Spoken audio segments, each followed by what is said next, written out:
கர்த்தர் நல்லவர், அவர் கிருபை என்றும் உள்ளது. ஆமென். கர்த்தர் நல்லவர், கர்த்தர் நல்லவர். நாம நல்லவங்கிறதுனால கர்த்தர் நமக்கு நன்மை செய்கிறார். சரியா? நாம நல்லவங்க அப்படிங்கிறதுனால கர்த்தர் நமக்கு நன்மை செய்கிறார். அப்படிதானா? இல்லை. அப்புறம் அவர் நல்லவராக இருக்கிறதுனால நமக்கு நல்லது செய்கிறார். ஆமெனா? கர்த்தர் நல்லவர். பெரும்பாலும் நம்ம கிறிஸ்தவ வட்டாரத்தில் விசுவாசிகள் மத்தியில் இப்படி ஒரு வார்த்தையை நாம் கேட்காம இருக்க மாட்டோம். இதை கேட்காம கடந்து போயிருக்க வாய்ப்பு இல்லை. நான் சொல்கிற வார்த்தையை கேட்டிருக்கீங்களான்னு பாருங்கள். சிஸ்டர், ஜெபிச்சா எல்லாம் சரியாக போயிடும் சிஸ்டர். இந்த வார்த்தையை நம்ம கேட்டிருக்கிறோமா? ஜெபிச்சா சரியாக போயிடும், ஜெபிச்சா பிரச்சனை சரியாக போயிடும், ஜெபிச்சா சரியாக போயிடும், ஜெபிச்சா சரியாக போயிடும் அப்படின்னு இந்த வார்த்தையை நம்ம அதிகமாக கேட்டு பழகி இருக்கிறோம். நான் அதிகமாக கேட்டிருக்கேன் நானும். ஆனால் இது சரியாக சொல்லணும், நான் ஆசைப்படுறது மக்கள் இப்படி தான் சொல்லணும், நான் சொல்கிற மாதிரி சொல்லணும். இப்படி சொல்லாமல் ஜெபிச்சா பிரச்சனை சரியாக போயிடும் அப்படி சொல்கிறத விட்டுட்டு கர்த்தரை நம்புனா பிரச்சனை சரியாக போயிடும் சிஸ்டர். எப்படி சொல்லி பழகணும்? ஜெபிச்சா சரியாக போயிடும், ஜெபிச்சா சரியாக போயிருங்கிற வார்த்தையை அப்படியே நிப்பாட்டிட்டு, சிஸ்டர் கர்த்தரை நம்புனா பிரச்சனை சரியாக போயிடும் சிஸ்டர், இங்கே கர்த்தரை நம்புங்க சிஸ்டர், இப்படி தைரியம் கொடுத்து பாருங்க. நான் சொல்கிறது உண்மை. நீங்கள் ஜெபிச்சா அப்படின்னா மனசு ஜெபம் பக்கம் போகும், ஜெபத்தின் பக்கம் மனசு போகும். ஆனால் கர்த்தரை நம்புங்க அப்படின்னா மனசு கர்த்தர் பக்கம் போகும்.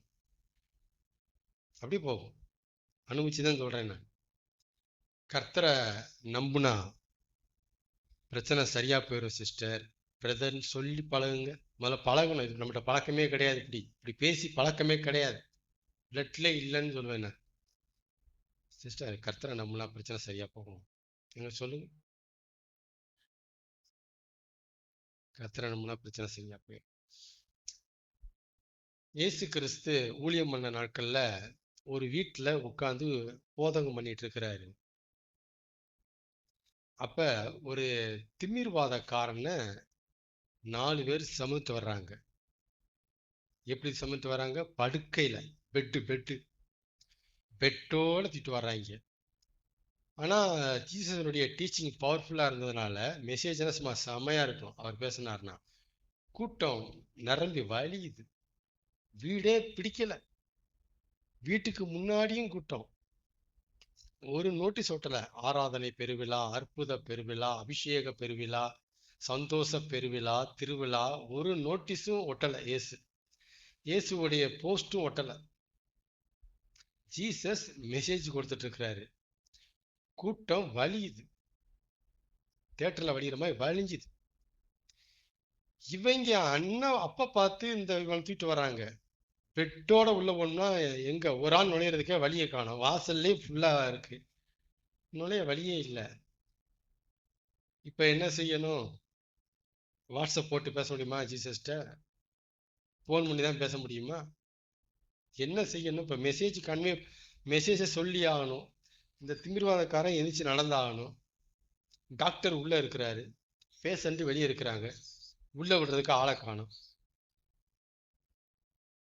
என்ன செஞ்சாங்க தெரியுமா? என்ன செஞ்சாங்க? மேலே ஏறினாங்க, மடமண்டி முதல்ல பிரிச்சாங்க எல்லாத்தையும். பெட்டு போற அளவுக்கு ஓப்பன் பண்ணி விட்டாங்க. ஏசு இங்க இருக்கிறாருன்னா அங்க பிரிச்சுட்டு இருக்கிறாங்க. சரன்ட்டு ஜீசஸ் மெசேஜ் கொடுத்துட்டே பாக்குறாரு. பண்ணுங்களாங்கிறாரு. மேலே ஓப்பன் பண்றாங்க. ஓப்பன் பண்ணி மறுபடியும் இறங்கி அவனை தூக்கிட்டு மேலே வர்றாங்க. தூக்கிட்டு வந்துட்டு பெட்டோட இறக்குறாங்க. சீனை பாருங்க எப்படி இருக்குன்ட்டு. நல்ல வேலைக்கு பெட்டை இறக்கி வைக்கிறதுக்கு ஒரு இடம் விட்டுருந்தாங்க முன்னாடி. இல்லை அங்கேயும் இப்படி சுத்தியில உட்கார்ந்தா என்ன செய்யறது, தலைமையில வந்து விழுந்திருக்கும் பெட்டு. கொஞ்சம் இடம் விட்டு மக்கள் உட்காந்து கேட்குறாங்க மெசேஜை. கரெக்டாக பெட்டை இறக்குறாங்க. ஜீசஸ் பார்த்தாரு, அந்த வீட்டுக்காரனும் பார்த்தான். ஆடா படுவாவிலா, இவரை போய் வீட்டில் மெசேஜ் கொடுக்க வச்சதுக்கு ஓட்ட பிடிச்சி விட்டாங்களே, செய்தி வேலை முடியட்டும், சர்ச்சு முடியட்டும் வச்சுக்குவோம் அப்படின்னு அவன் உட்காந்துருக்கான் வீட்டுக்காரன். இவன் எதையுமே யோசிக்கல.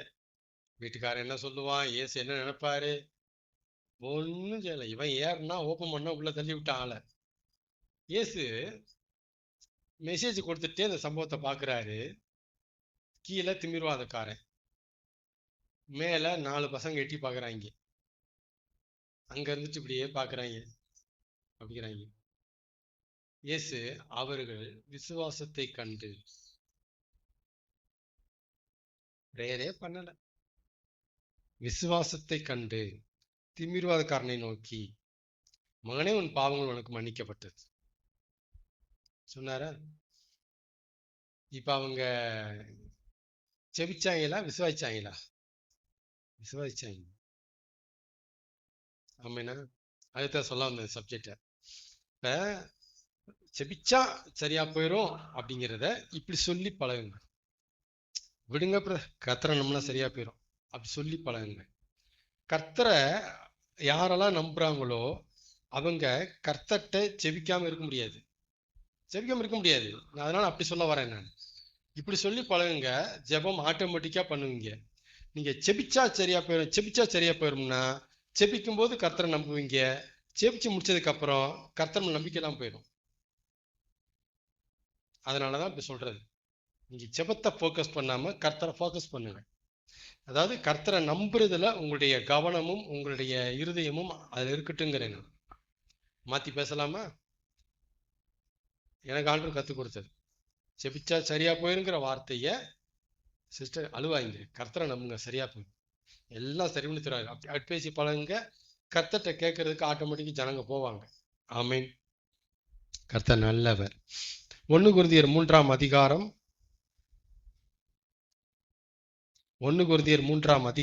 16ஆம் வசனத்தை வாசிக்கலாமா? 1 கொரிந்தியர் 3:16.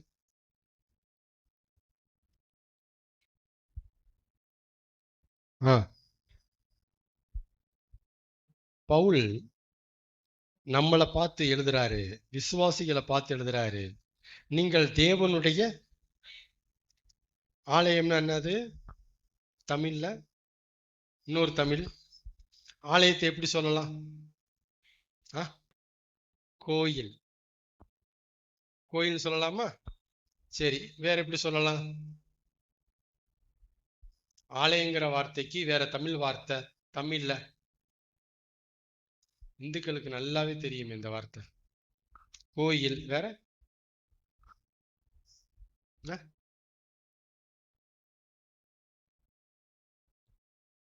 புனித ஸ்தலம் சொல்றாங்களா? புனித ஸ்தலம், புனித ஸ்தலம்பாங்க. இப்ப கவனிங்க, பவுல் நம்மளை பார்த்து என்னைய பார்த்து உங்களை பார்த்து அவர் சொல்ற ஒரு வார்த்தை, நீங்கள் தேவனுடைய ஆலயமாய் இருக்கிறீர்கள். இப்ப கேள்வி,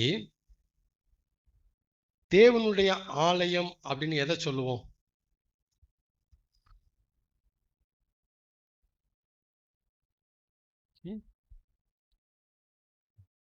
கோயில்னா என்ன, ஆலயம்னா என்ன? தேவன் இருக்கிற ஒரு இடத்துக்கு பேர் தான் என்னது? கோயில், ஆலயம், புனித ஸ்தலம் நம்ம பேசுறோம். அப்ப கவனிங்க, நீங்கள் தேவனுடைய ஆலயமாய் இருக்கிறீர்கள் அப்படின்ட்டு யார சொன்னாரு? யார சொன்னாரு? பைபிளை படிக்கிற, பாட்டு படிக்கிற, ஜெபம் பண்ணுகிற, உலகத்துல வாழ்கிற நம்மளை பார்த்து அவர் சொல்றாரு, நீங்கள் தேவனுடைய ஆலயமாய் இருக்கிறீர்கள் அப்படின்னு சொல்றாரு. ஆனா பழைய ஏற்பாட்டுல இப்படி சொல்லல. பழைய ஏற்பாட்டுல ஒரு கூடாரம் இருக்கும், வாசஸ்தலம், அங்கதான் தேவன் ஆசரிப்பு கூடாரம் இருக்கும். அங்கதான் தேவன் எழுந்தருளுவார், போவார், வருவாரு, போவார். இதான் நடந்துட்டு இருந்துச்சு. இது பழைய ஏற்பாடு. புதிய ஏற்பாடு ஜீசஸனுடைய மரணத்துக்கு அப்புறம் எப்படி இந்த ட்ரெண்ட் அவர் மாத்தி இருக்கிறாருன்னா, நீங்களே தேவனுடைய ஆலயமாய் இருக்கிறீர்கள். சரி, இதை நம்பலாமா? அத நான் சொல்லல, யார் சொல்றா? சரி, அப்ப தேவனுடைய ஆலயம்னா எதை வச்சு சொல்றாங்க? ஒண்ணு ஆலயம்ட்டு எதை வச்சு நம்ம பேசுறோம்? தேவன் இருக்கும் ஸ்தலம், தேவன் தங்கும் ஸ்தலம், அது பேரு கோயில். அது பேர் தான் கோயில். தேவன் இல்லாத இடத்த என்ன சொல்ல மாட்டோம், நம்ம ஆலயம்னு சொல்ல மாட்டோம், கோயில்னு சொல்லவே மாட்டோம். சரிங்களா? ஓகே, இப்ப அதை நான் சொன்னதை கன்ஃபார்ம் பண்றாரு. அடுத்து அப்படியே வாசிங்க. தேவனுடைய ஆவி, தேவனுடைய ஆவின்னு அங்க மொழிபெயர்த்திருக்கிறாங்க. ஆக்சுவலா வந்துட்டு தேவனுடைய ஆவியானவர், நர் வர் வரணும். ஆவியானவர், ஆவியானவர் உங்களில் வாசமாய் தங்கி குடியிருக்கிறார் என்றும் அறியாதிருக்கிறீர்களா? கவனிங்க, பவுல் முதல் சொன்ன அந்த ஒரு வார்த்தைக்கு கீழே விளக்கத்தை எழுதுறாரு. நான் ஏன் உங்களை தேவனுடைய கோயிலு, நான் ஏன் உங்களை ஆலயம், டெம்பிள், கோயில்னு சொல்றேன் அப்படின்னா, தேவனுடைய ஆவியானவர் உங்களில் வாசமாயிருக்கிறார். அப்பலாம் என்ன சொல்ல வர்றாரு? கடவுள் உங்கள தங்கி இருக்கிறார். ஆமெனா? கடவுள் எங்க தங்கி இருக்கிறார்? நம்ம கூடயா? கடவுள் எங்க தங்கி இருக்கிறாரு? பவுல் என்ன சொன்னார்? போன போட்டு சொன்னார்ல, கேட்டதுக்கு என்ன சொன்னார்? போன போட்டு கடவுள் எங்க இருக்காரு கேட்டா பவுல் என்ன சொல்லுவாரு? பவுல் எங்க, பவுல்கிட்ட போன போட்டு கடவுள் எங்க இருக்கிறார் பவுலும் கேட்டா என்ன சொல்லுவாரு?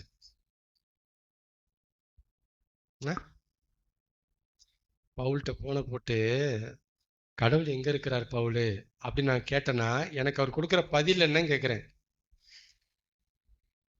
உனக்குள்ளதான்ப்பா இருப்பாரு, உனக்குள்ளதான் இருக்காரு அப்படிதான் சொல்லுவாரு. இப்ப கவனிங்க, நாம ஒரு கோயிலுங்கிறத விசுவாசிகள் அறியணும், உணரணும். தெய்வம் இருக்கிற இடம்தான் கோயில்னா, அப்ப தெய்வம் நமக்குள்ள இருக்கிறார்னா நாம தான் என்னது? கோயில். நாம தான் கோயில். அப்ப இது என்னது? இது சர்ச்சு. சபை வேற, கோயில் வேற. எல்லாரும் சொல்லுங்க. சபை வேற, கோயில் வேற. சபை அப்படிங்கிறது பல கோயில்கள் உட்கார்ந்து கடவுளை ஆராதிக்கிறது. இதான் சபை. நல்ல விளக்கம். பல கோயில்கள் அப்படின்னா என்னது?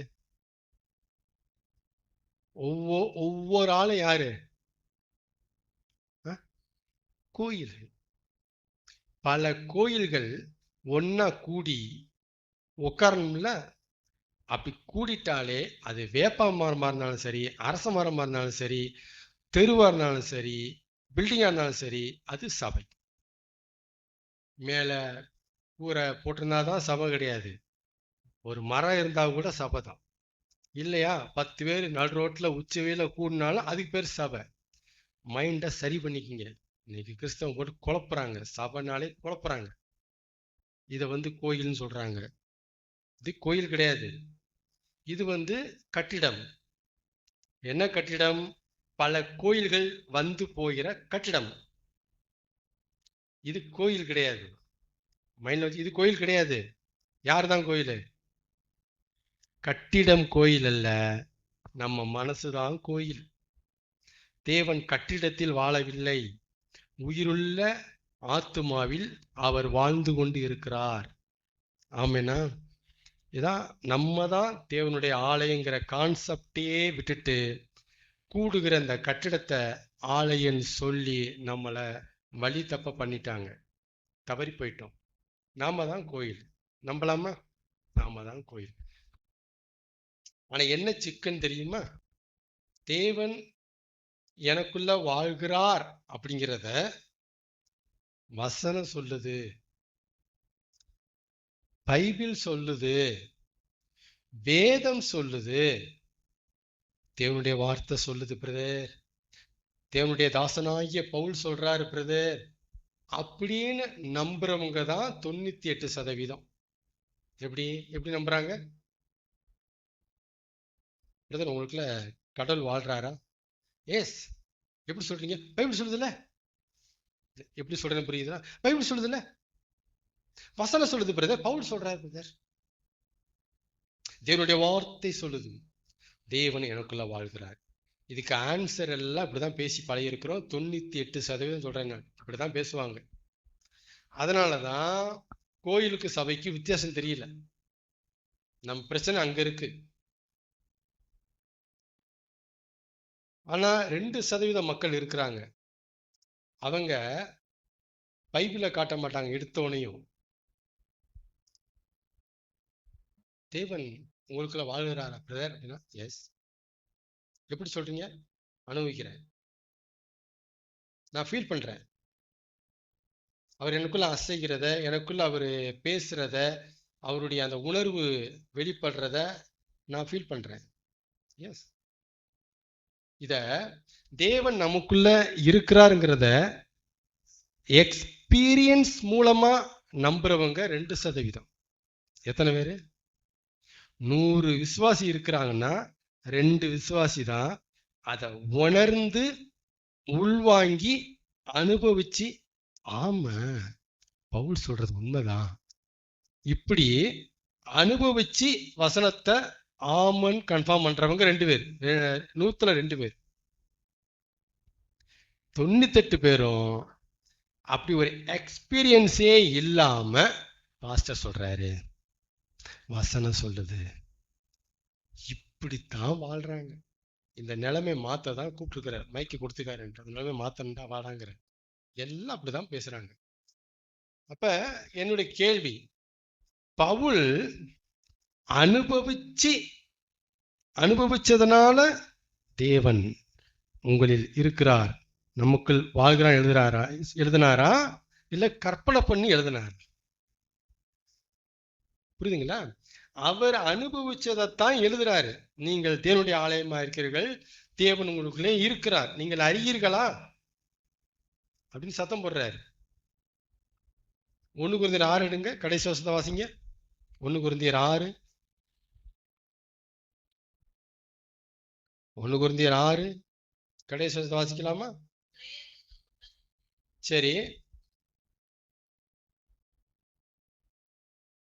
தேவனுக்கு உடையவைகளாகிய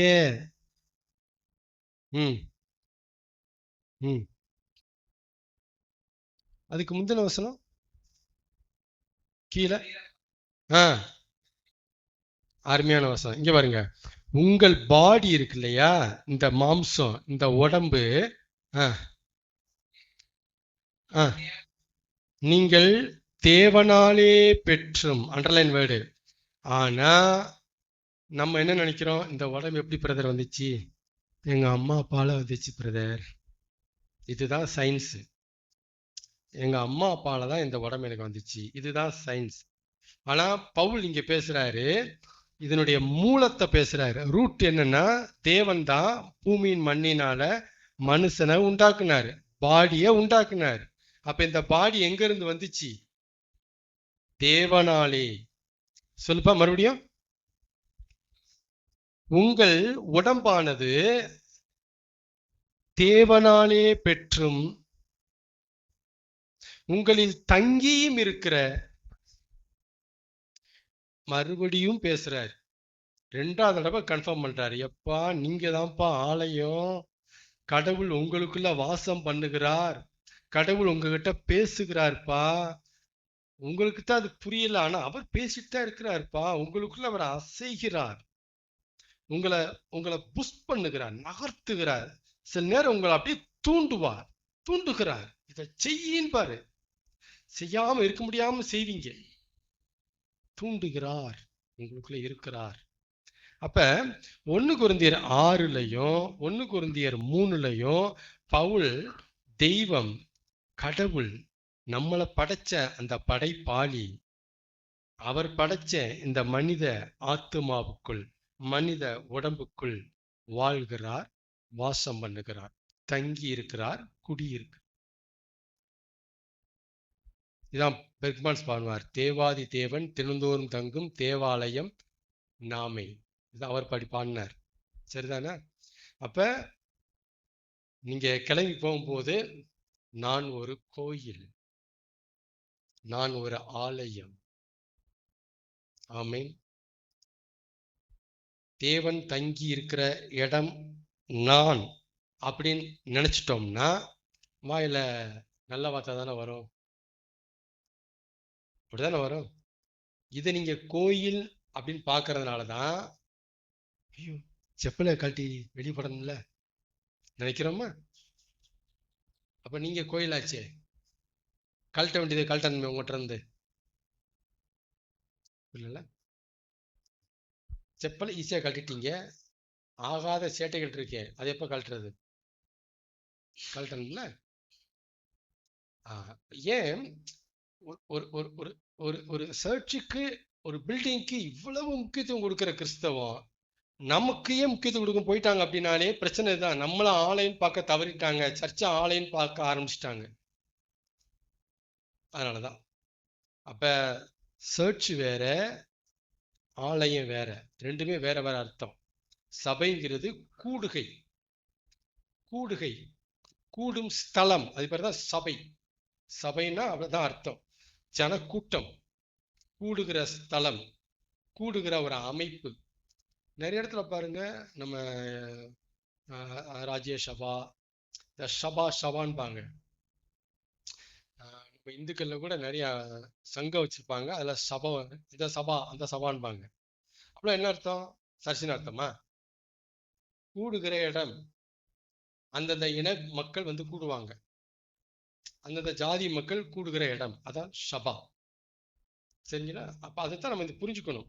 சர்ச் வேற, பைபிள்ல சர்ச்னு வந்தா அர்த்தம் வேற, கோயில் வந்தா அர்த்தம் வேற. சரிங்களா? யார் கோயிலு? நம்ம தான் கோயில். அப்ப இது என்னது? சபை. ஒரு சபையில ஒரு கண்ணியமா, ஒரு டீசெண்டா, ஒரு ஒரு நல்ல ஒழுங்கா இருக்கணும், நடந்துக்கணும் நினைக்கிற நாம, நமக்குள்ள வாசம் பண்ணுகிற இந்த தேவன்கிட்ட நம்ம உடம்பால ஒழுங்கா, மனசால ஒழுங்கா நடக்கணும்னு நினைக்கணும். அதுக்கு இந்த இந்த உண்மை நமக்கு தெரிஞ்சாகணும். நாம தாங்க கோயிலுங்கிற உண்மை தெரிஞ்சாகணும். உண்மை தெரியல. சரிங்களா? அப்ப இப்ப தேவன் நமக்குள்ள இருக்கிறார் அப்படிங்கிறத வசனம் சொல்லி ஆமாஞ்சாமி போடுறவங்க 98%, அனுபவிச்சு ஆமேன் சொல்றவங்க 2%. சரிங்களா? 98 பேர்ல ஒரு ஆளா 2 பேர்ல ஒரு ஆளாங்கிறத நீங்க தான் முடிவெடுத்துக்கணும். 2 பேர்ல ஒரு ஆளா 98 பேர்ல ஒரு ஆளா? சரிங்களா? 98 பேர்ல ஒரு ஆளா நான் இருந்த காலங்கள் உண்டு. இப்ப 2 பேர்ல ஒரு ஆளா நான் இப்ப இருக்கிறேன். ஆனா இந்த டாபிக்கை நான் ஸ்ட்ராங்கா பேசுறேன். இருக்கிறாருங்கிறத வசனம் சொல்லி இல்ல, அனுபவிச்சு ஆமா கரெக்டா தான் பவுல் சொல்லி செத்துட்டு போயிருக்கிறாரு அப்படின்னு நான் சொல்றேன். ஆமேனா? சரி, இப்ப தேவன் நமக்குள்ள இருக்கிறார் தானே? என்னத்துக்கு? என்னத்துக்கு அதுவும் தெரியல. ஏங்க இடம் வெளியே இல்லையா? ஏக்கர்லாம் வித்து போச்சா? இல்ல பரலோகத்துல இடம்லாம் போச்சா? இல்ல வெளியே பயங்கர ஹாட் சூடு, நமக்குள்ளதான் ஒரு மாதிரியான ஏசி ஓடிட்டு இருக்கு, உள்ள உட்கார்ந்து இருக்கிறாரா? எதுக்கு? முதல்ல உள்ள இருக்கிறாரு தெரியணும். ரைட்டா? ஏன் இருக்கிறாரு?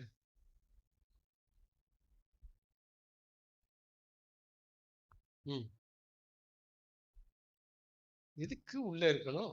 இந்த கேள்விக்கெல்லாம் கேள்வி கேட்டாதான் பதில் வரும். எதுக்கு உள்ள இருக்கணும்?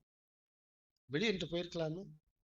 பழைய ஏற்பாட்டுல வெளியே இருந்தாரு, புதிய ஏற்பாட்டுக்குள்ள உள்ள இருக்கிறாரா? என்னத்துக்கு? கவனிங்க, முடிப்போம். தேவன் நமக்குள்ள இருக்கிறார் அப்படிங்கிற அந்த ஒரு உண்மையை நல்லா ஸ்ட்ராங்கா நம்புங்க. நம்பர் 1. என்னத்துக்கியா இருக்கிறார் அப்படின்னா, தேவன் நம்மளை ரெடி பண்றதுக்கு நமக்குள்ள இருக்கிறார். எதுக்கு இருக்கிறாரு? நம்மளை ரெடி பண்றார். நம்ம மனசை கையில எடுத்து சுத்தியலு உளி எல்லாம் எடுத்து தட்டி இட்டு உடைச்சு ரெடி பண்ண உள்ள இருக்கிறார். எதுக்கியா உள்ள இருக்கிறாருன்னா ரெடி பண்றதுக்கு உள்ள இருக்கிறாரு. இதான் கரெக்டான பதில். ஆனா எதுக்கியா உள்ள இருக்கிறா நீங்க கேட்டீங்கன்னா, நான் சொல்ற பதில் தான் பெரும்பாலும் சொல்லுவாங்க. பிரதர், நம்மளை வாட்ச் பண்ண பிரதர், உங்களை சிசிடி கேமரா மாதிரி நோட் பண்ணிட்டே இருக்கிறாரு. அன்னைக்கு உங்களை நோட் பண்ணி மார்க் போட்டுருவார். இதுக்கா இருக்கிறாரு? கரெக்டா சொல்லிடுவாரு பிரதர். இந்த இடத்துக்கு போனீங்க நீங்க, கரெக்டா சொல்லிடுவாரு. உங்க மார்க்கு 10 மார்க் போச்சு, போங்க அழுது உருண்டு பரண்டு 10 மார்க்கை வாங்குங்க. இப்படித்தான் ஆண்டவர் நம்மளை ரெடி பண்றதுக்கு உள்ள இருக்கிறாரே தவிர நமக்கு மார்க் போடுறதுக்கு அவர் உள்ள இல்லை. மார்க் போடல அவரு உட்காந்துட்டு. என் பிள்ளைய ரெடி பண்ணணும், என் பிள்ளை விசுவாசத்துல குறைவா இருக்கா, நம்பிக்கையில தொய்ஞ்சு போயிடுறா, இன்னும் சரியா ஜெபிக்க மாட்டேறா, சரியா படிக்க மாட்டேறா பைபிள, இன்னும் சரியான வார்த்தைகள் அவட்ட இல்லை, நான் குணம் இன்னும் சரி பண்ணணுமே, சரி பண்றேன். இப்படி அவர் அதுலதான் மூவ் ஆகுறாரு. அவருடைய நினப்பெல்லாம் அதுல போயிட்டு இருக்கு. ரெடி பண்ணணும், ரெடி பண்ணணும், ஏசு வரப்போறாரு, ரெடி பண்ணி கொண்டு போகணும், இதுலதான் இருக்கிறாரு தவிர நம்மளை வந்துட்டு போலீஸ் அதிகாரி மாதிரி குற்றம் கண்டுபிடிச்சி ஜெயில அடைச்சு போனவன செய்யவில்லை. மார்க் கம்மியா போட்டான், மார்க் போடு, தப்பு, அவன் பரவாயில்ல, தப்புடா, இந்த மாதிரி மார்க் போடுறதுக்கு அவருக்கு உள்ள இருக்கணும் அவசியமே கிடையாது. ஆமேனா? அப்ப பாருங்களேன், நம்மளை எந்த அளவுக்கு நேசிச்சா அவர் உள்ள வர முடியும்? எவ்வளவு எண்ணத்தை டார்கெட்ட ஜாப்ப மனசுல வச்சுக்கிட்டு உள்ள உட்கார்ந்து இருக்கிறாரு. ஆமேனா? இத நீங்க ஒத்துக்காட்டினாலும் கூட நம்பாட்டினாலும் கூட உள்ள வர்றதுதான், அவர் வேலை செய்யறதுதான். உள்ள வர்றதுதான், நீங்க தடுக்க முடியாது. உள்ள உட்கார்ந்துட்டு உங்களை ஒட்டைக்கிறது தான், உருவாக்குறது தான், உங்களை வடிவமைக்கிறது தான். இதை அவர் மாத்தவே மாட்டார். ஆமேனா? ஆமேன். இதான் ஆண்டவர் சொல்லி கொடுத்தது, பிடிவாதம்னு சொல்லி கொடுத்தாரு. நம்ம மேல நம்முடைய பேர்ல அவர் பிடிவாதமா இருக்கிறார். உள்ள வர்றேன்டா, உடைக்கிறேன்டா, சரி பண்றேன்டா, தூக்குறேன்டா, இதெல்லாம் ஒன்றை நான் எதிர்பார்க்க மாட்டேன். நான் உள்ள வருவேன், உடைப்பேன், ரெடி பண்ணுவேன், தூக்கிடுவேன். ஆமேனா? ஆமேன். அப்ப சபை எதுக்கு? இதேதான். உள்ள இருக்கிற அவரு வெளியே பேசுறாரு. அவருடைய தாகத்தை, எண்ணத்தை நம்ம முன்னாடி அப்படி கொட்டி தீக்குறாரு. இது தாண்டா